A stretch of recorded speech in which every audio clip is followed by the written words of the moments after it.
Bien-aimés dans le Seigneur, bonsoir à toutes, bonsoir à tous, bienvenue à vous. Merci de nous rester fidèles, merci d'aimer tout ce que nous faisons par ici, partout où vous soyez au monde, partout où vous nous receviez, nous vous saluons dans le beau et précieux nom de notre Seigneur Jésus. Aujourd'hui, nous sommes encore là pour continuer un enseignement que nous avons commencé la dernière fois. L'enseignement ne porte pas ma signature, mais porte la signature du serviteur de Dieu, Landry Bongo. Landry Bongo, au cours d'un séminaire au Centre charismatique Parole de Vie, a donné un enseignement sur la spiritualité et la sexualité. Alors, c'est de ça qu'il est question depuis la dernière session.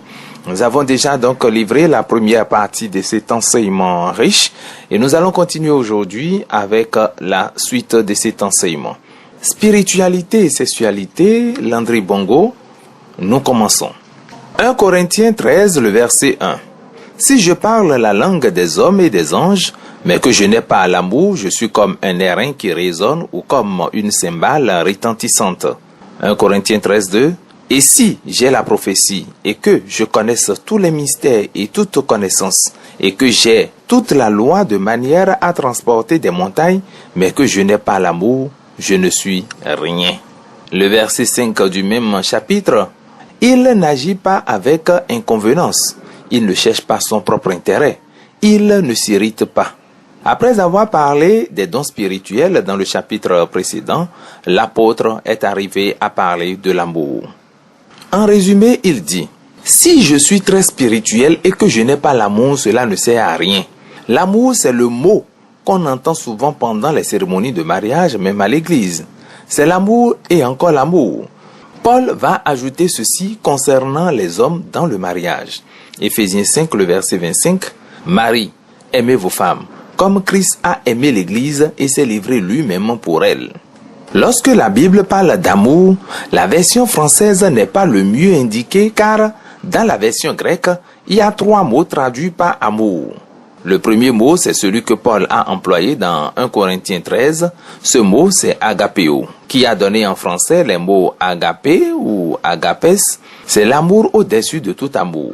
C'est l'amour sans intérêt. C'est de cet amour que Dieu nous a aimés. Quand Paul dit aux maris d'aimer leurs femmes comme Christ a aimé l'Église, c'est de cet amour qu'il parle. L'amour agapéo ne cherche pas son propre intérêt. C'est de cet amour que Dieu nous a aimés. Éphésiens 2,4. Mais Dieu, qui est riche en miséricorde, à cause du grand amour dont il nous a aimés. Agapéo, c'est le grand amour. C'est sur cet amour qu'est fondée la vie chrétienne. Le deuxième mot grec, traduit en français par amour, est philéo. Traduit en français par amour filial ou par filiation. C'est l'amour entre parents et enfants, entre des amis, etc. Le troisième mot est éros et est traduit en français par érotique. C'est l'amour sexuel qui est recommandé dans le mariage. Agapéo, c'est l'amour spirituel. Éros, c'est l'amour sexuel. Dans le mariage, il faut un équilibre entre ces deux amours. Bien-aimés dans le Seigneur, n'amenez pas philéo dans le mariage. Votre conjoint n'est pas votre frère ou votre sœur. Ne le considérez pas ainsi.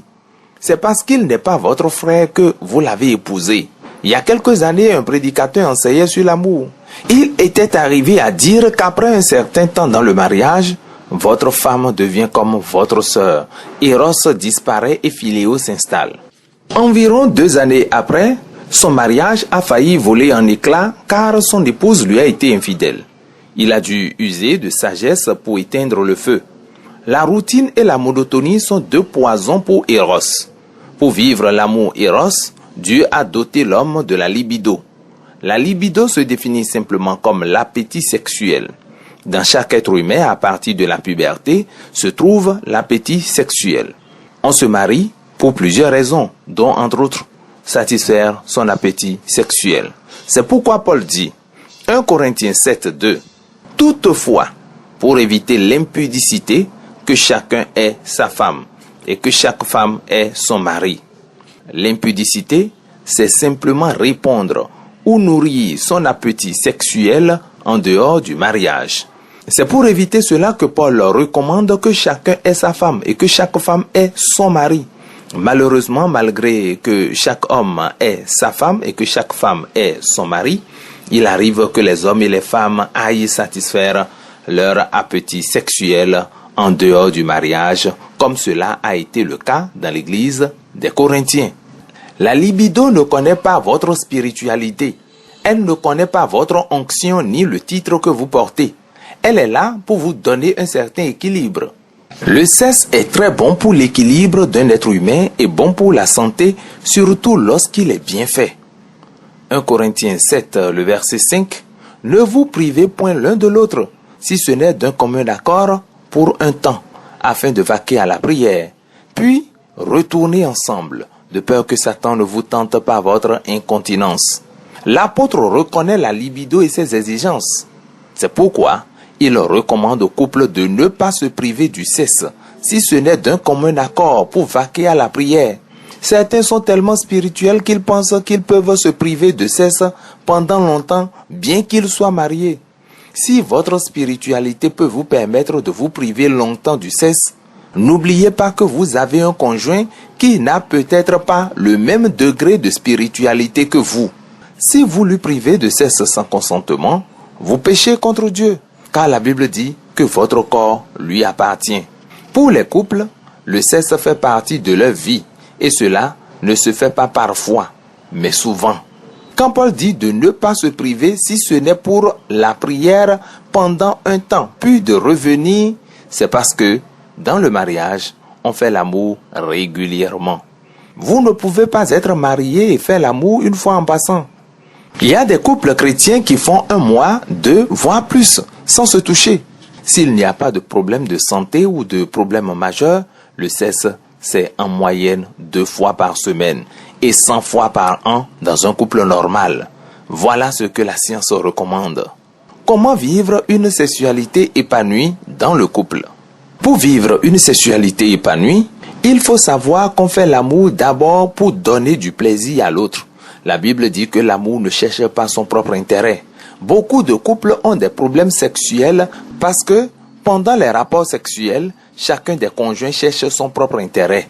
Si chacun des conjoints cherchait l'intérêt de l'autre, il y aurait moins de problèmes. Généralement, les femmes reprochent aux hommes d'être pressés. Ils sont pressés d'atteindre le but. Dès qu'ils se mettent en érection, ils veulent tout de suite pénétrer pour conclure l'affaire, alors que cela ne se passe pas comme cela. Beaucoup de couples, même chrétiens, pratiquent le sexe rapide, appelé kiki du nom d'un lapin. Beaucoup d'hommes agissent envers leur femme comme le coq agit envers la poule. Il est prêt à courir des kilomètres pour négocier l'accès au pays des merveilles. Aussitôt il entre, il dépose son jus et devient indifférent. Plus aucune attention. Ça fait à la prochaine fois que sa libido va se manifester. Ce n'est pas comme cela le sexe dans le couple. Il faut reconnaître qu'en matière de sexe, les hommes et les femmes ne sont pas logés à la même enseigne. Les hommes ont un désir permanent et il suffit juste d'une étincelle, d'un regard, d'une image pour que le désir se réveille. Chez la femme, le désir est périodique et nécessite du temps pour prendre. La femme est comme un avion dont le moteur se met en marche longtemps avant le décollage. L'homme, c'est aussitôt le moteur se met en marche qu'il est prêt à décoller. En couple, on fait l'amour non pour la femme, mais on le fait bien. Bien le faire pour l'homme, c'est d'amener sa femme à l'orgasme. Bien le faire pour la femme, c'est de donner à l'homme un puissant orgasme. Chez l'homme, l'orgasme a lieu au moment de l'éjaculation et l'homme l'a presque toujours. Une femme qui satisfait son mari l'amène à un orgasme puissant. Les étapes d'une bonne relation sexuelle. 1. Les préliminaires. Une bonne relation sexuelle commence par les préliminaires. Ils peuvent commencer par une préparation mentale au cours de laquelle les conjoints communiquent par message, regard et tout autre moyen qui fait savoir et comprendre à son conjoint que le match aura lieu. Cette préparation mentale permet à l'organisme de se préparer et cela facilite le déroulement du match. Être spirituel ne vous empêche pas de préparer votre conjoint mentalement avant les rapports sexuels. Pour se mettre en condition, la femme a besoin d'un message, d'un attouchement, d'un regard. L'homme, quant à lui, a besoin de voir qu'on le touche là où ça fait mal et son muscle bandit, se met en mouvement.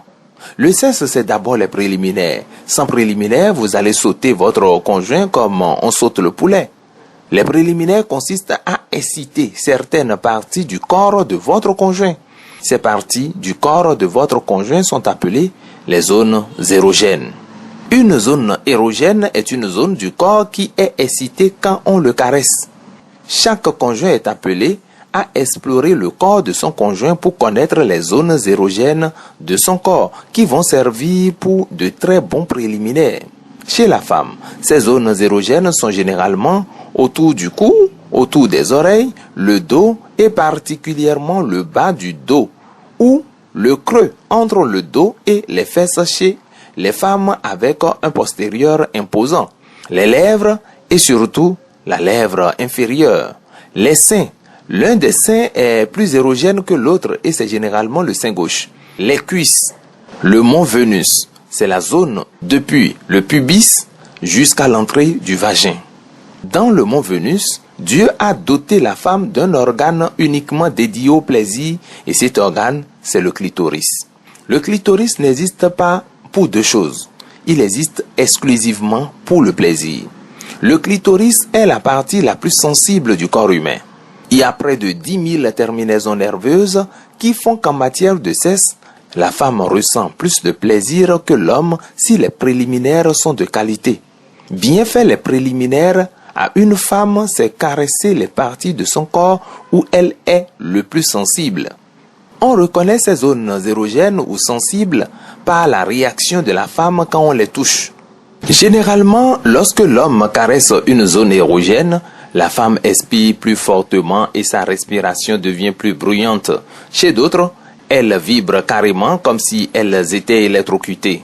Très bien faire les préliminaires à son épouse, c'est de caresser le plus de zones érogènes sur son corps pour attiser le petit feu qui est en elle pour qu'il embrase tout son corps.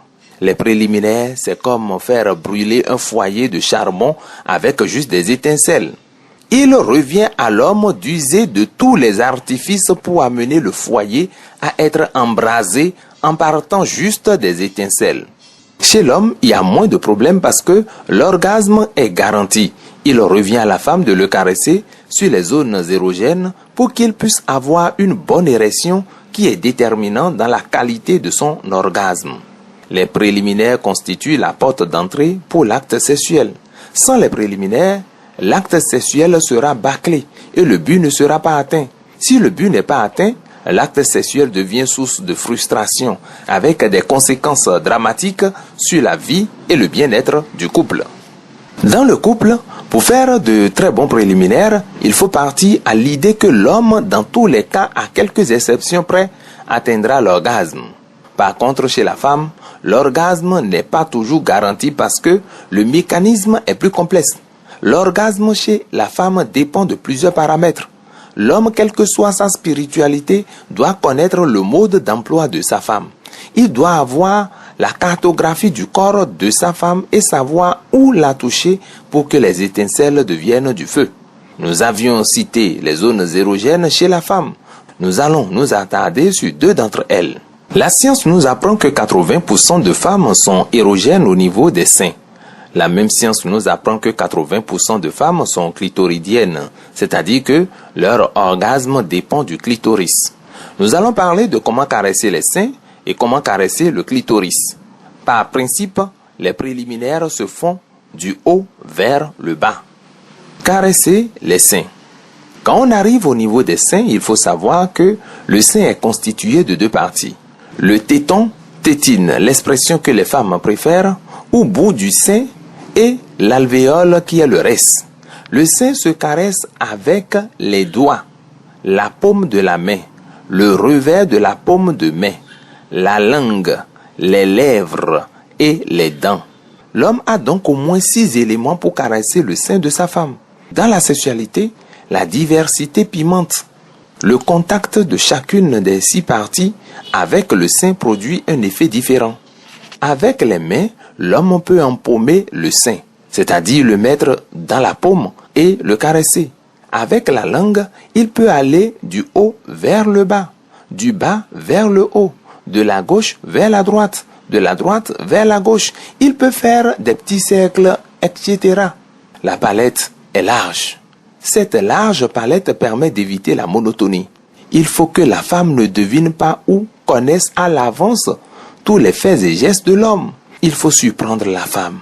Les seins sont comme un jouet avec quoi un enfant s'amuse, innove et invente des choses. Les seins de la femme sont faits pour être caressés et sucés. Les enfants ne sont que des locataires qui l'empruntent quelques mois. Le reste du temps, ils sont la propriété exclusive du conjoint. Quand les seins sont bien sucés, la femme vibre bien et elle mouille en bas. Ce qui nous conduit à la deuxième chose. Comment caresser le clitoris? Caresser le clitoris. Le clitoris occupe une position stratégique entre les zones érogènes d'en haut et le pays des merveilles où l'alliance sera scellée au 7e ciel. Cela signifie que lorsqu'on caresse en haut, on prépare le clitoris. Sur le clitoris, il y a un bouton qui s'ouvre lorsque le corps de la femme vibre sous l'effet du plaisir. Le clitoris est tellement sensible qu'il devrait réagir même au frottement du slip. C'est le bouton dessus qui l'empêche de vibrer.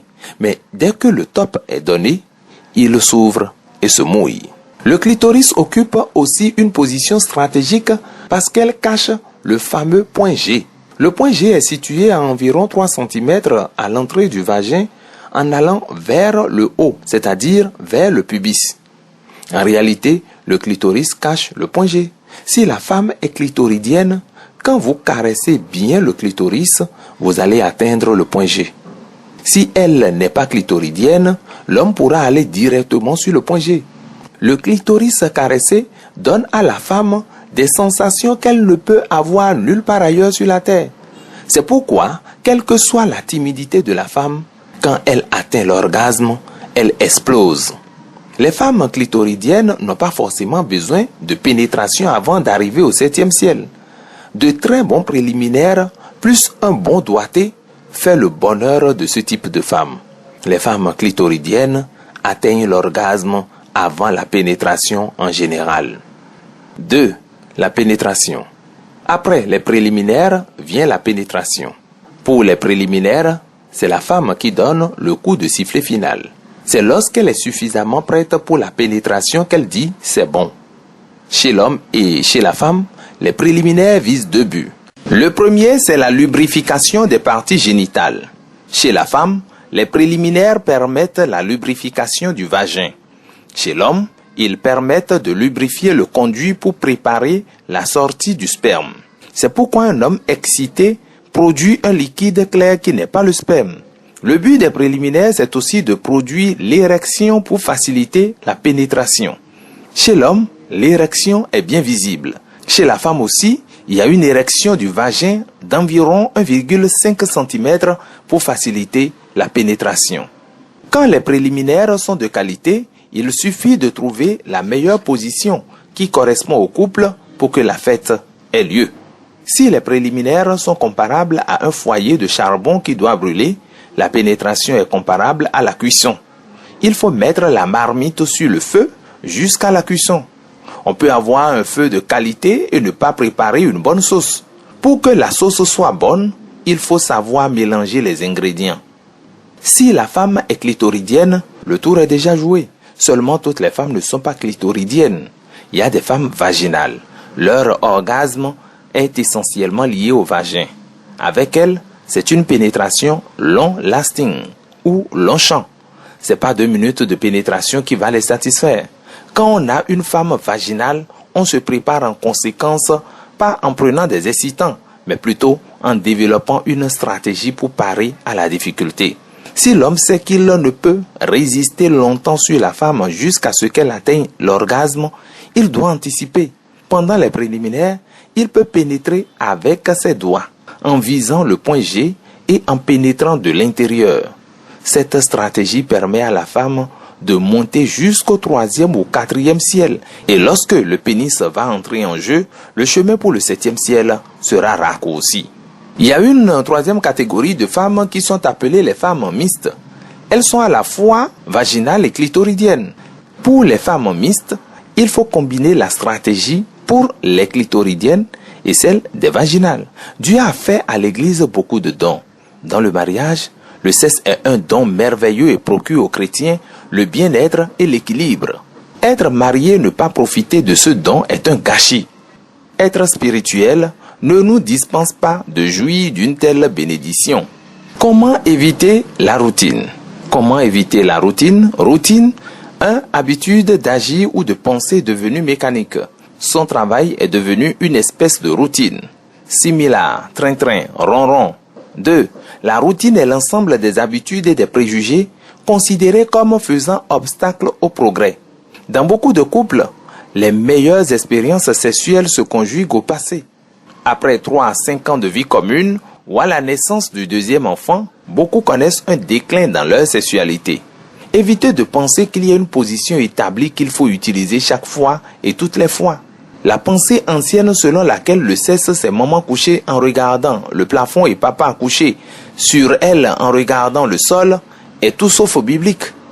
Il faut varier les positions pour pimenter la vie sexuelle du couple, pour ne pas tomber dans la routine. Il faut éviter d'être conservateur et penser que le sexe se pratique la nuit, sur le lit, dans la chambre à coucher. Le sexe peut se pratiquer à tout moment, pourvu que l'endroit garantisse l'intimité du couple. Retenez pour finir que le bon moment pour faire l'amour, c'est le matin au réveil.